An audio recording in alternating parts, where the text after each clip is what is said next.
ओम श्री गणेशाय नमः। ओम नमो भगवते वासुदेवाय। आदरणीय सज्जनों, माताओं, बहनों और भाइयों, आज हम एक ऐसे विषय पर विचार करने जा रहे हैं जो केवल हिंदू धर्म का नहीं बल्कि संपूर्ण मानव जाति का प्रश्न है। यह प्रश्न है, यदि ईश्वर है तो संसार में दुख क्यों है? यदि प्रार्थनाएं की जाती हैं तो वे पूरी क्यों नहीं होती? यदि करोड़ों लोग पूजा पाठ करते हैं तो उन्हें उसके प्रत्यक्ष फल क्यों नहीं दिखाई देते?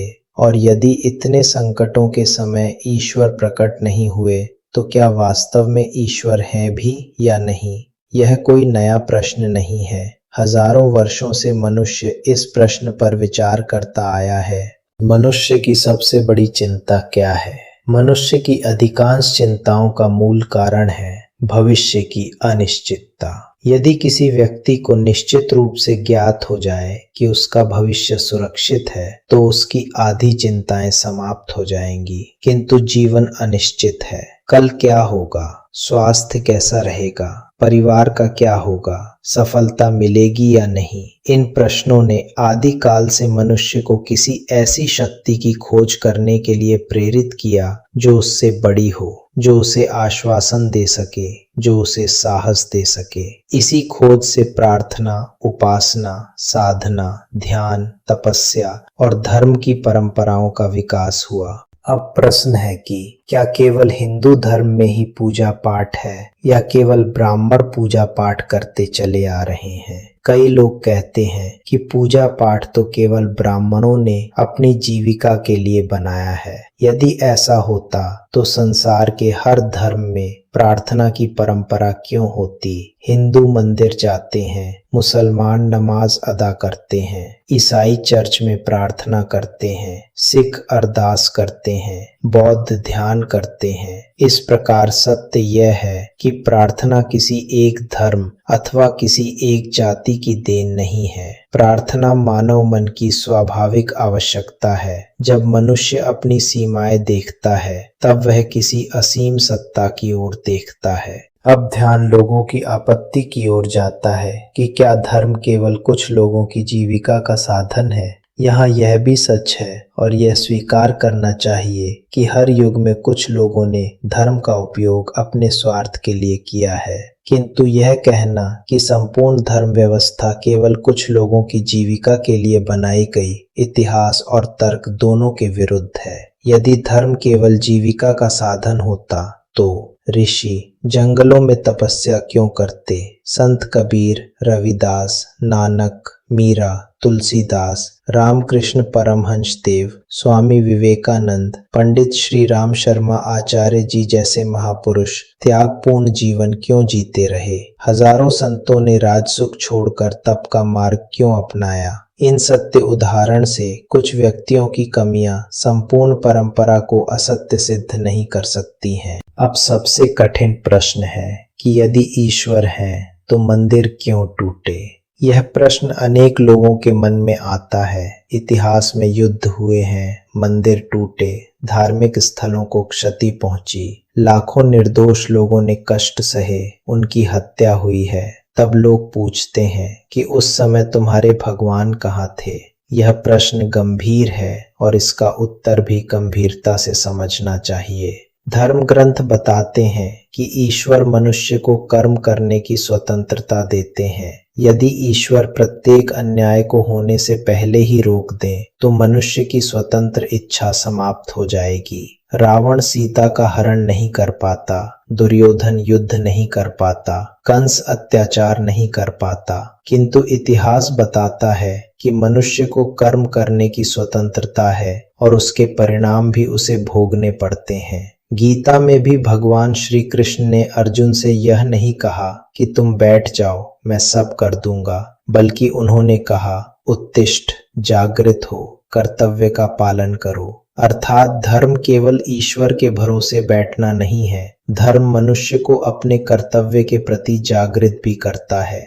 क्या करोड़ों लोगों की प्रार्थनाएं व्यर्थ चली गईं? यहाँ एक बहुत बड़ी भूल होती है। अधिकांश लोग प्रार्थना को एक प्रकार का लेन देन समझ लेते हैं। मैं पूजा करूंगा, बदले में भगवान मेरी इच्छा पूरी करेंगे। किंतु धर्म का उद्देश्य इससे कहीं बड़ा है। प्रार्थना का प्रथम उद्देश्य संसार को बदलना नहीं, बल्कि मनुष्य को बदलना है। मनुष्य खुद को बदलकर अपने को महान बनाए, यही उद्देश्य है धर्म का। और हिंदू सनातन धर्म का तो यही उद्देश्य है। इस बात को बहुत अच्छी तरह समझ लेना चाहिए। सच्ची प्रार्थना से धैर्य बढ़ता है, भय कम होता है, विवेक जागता है, मन को शक्ति मिलती है और दुख सहने की क्षमता विकसित होती है। यदि हम केवल धन, पद और भौतिक लाभ को ही प्रार्थना का फल मानेंगे तो हमें निराशा हो सकती है। अब एक प्रश्न यह भी उठता है, लोगों की पूजा क्यों स्वीकार नहीं होती? यह प्रश्न भी अक्सर पूछा जाता है। शास्त्र कहते हैं, ईश्वर को केवल कर्म कांड नहीं, भावना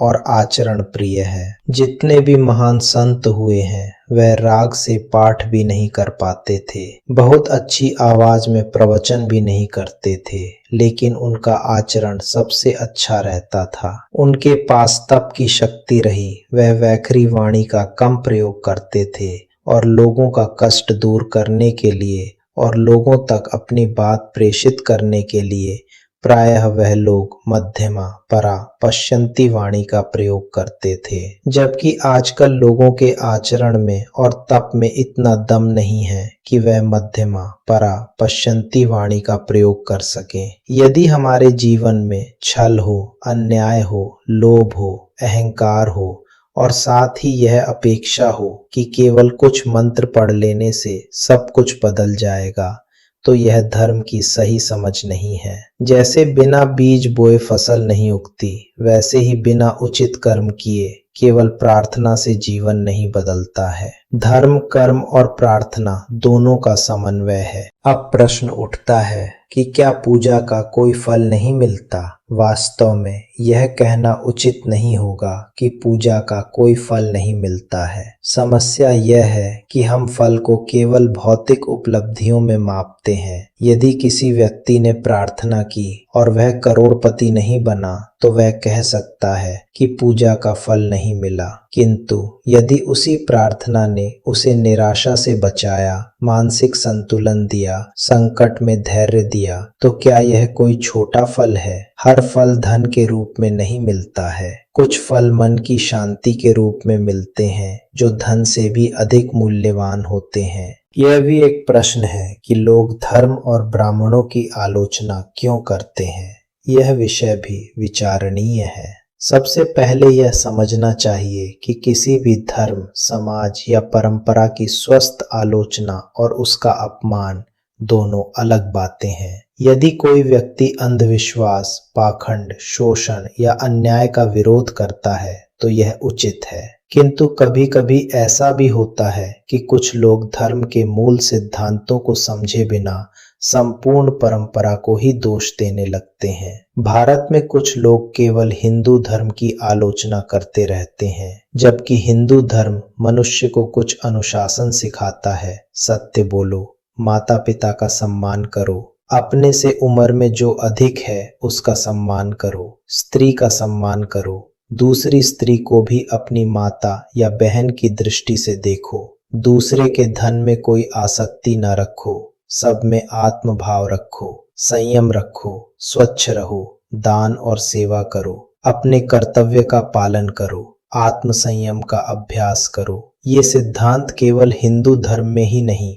लगभग सभी महान आध्यात्मिक परंपराओं में किसी न किसी रूप में मिलते हैं। कभी कभी मनुष्य को अनुशासन कठिन लगता है, मर्यादा उत्तरदायित्व मांगती है, इसलिए इतिहास में अनेक बार लोगों ने उन मूल्यों की भी आलोचना की है जो उनसे आत्म संयम और नैतिकता की अपेक्षा करते हैं। लेकिन हमें यह भी ध्यान रखना चाहिए कि किसी सिद्धांत का मूल्य उसके अनुयायियों की कमियों से नहीं, बल्कि उसके आदर्शों से आंका जाना चाहिए। यदि कोई ब्राह्मण गलत है तो उसका आचरण गलत है। हिंदू सनातन धर्म गलत नहीं है, यदि कोई साधु भ्रष्ट है तो उसकी आलोचना होनी चाहिए, लेकिन इससे सत्य, करुणा, सेवा, संयम और आध्यात्मिकता के आदर्श झूठे नहीं हो जाते हैं। जैसे किसी चिकित्सक की गलती से चिकित्सा विज्ञान समाप्त नहीं हो जाता, वैसे ही किसी व्यक्ति की कमजोरी से संपूर्ण धर्म असत्य सिद्ध नहीं हो जाता है।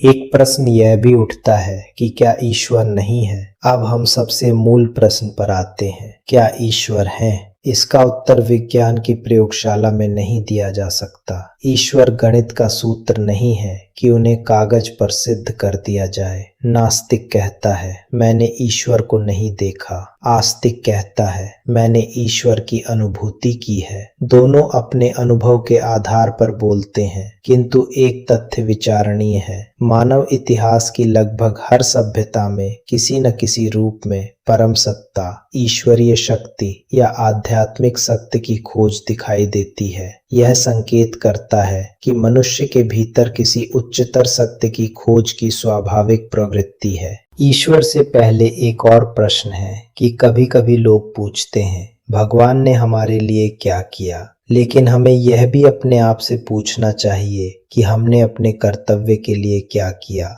समाज की रक्षा का दायित्व समाज का भी है। संस्कृति की रक्षा का दायित्व सभी उस जाति और संस्कृति के अनुयायियों का भी है। धर्म केवल पूजा नहीं है, धर्म कर्तव्य है, धर्म चरित्र है, धर्म सेवा है, धर्म आत्म संयम है, धर्म लोक मंगल है। जब धर्म केवल कर्म कांड रह जाता है और जीवन से चरित्र हट जाता है, तब उसकी शक्ति क्षीण होने लगती है। पूरे प्रवचन का निष्कर्ष यह निकलता है कि ईश्वर को मानना या ना मानना प्रत्येक व्यक्ति का अधिकार है, लेकिन कोई सिद्ध नहीं कर सकता है कि ईश्वर नहीं है। किंतु यह निष्कर्ष निकाल लेना कि हमारी सभी इच्छाएं पूरी नहीं हुई इसलिए ईश्वर नहीं है, यह भी पूर्ण तर्क नहीं है। प्रार्थना कोई जादू नहीं है, पूजा कोई व्यापार नहीं है, ईश्वर कोई इच्छा पूर्ति की मशीन नहीं है। सच्ची उपासना का अर्थ है अपने जीवन को श्रेष्ठ बनाना,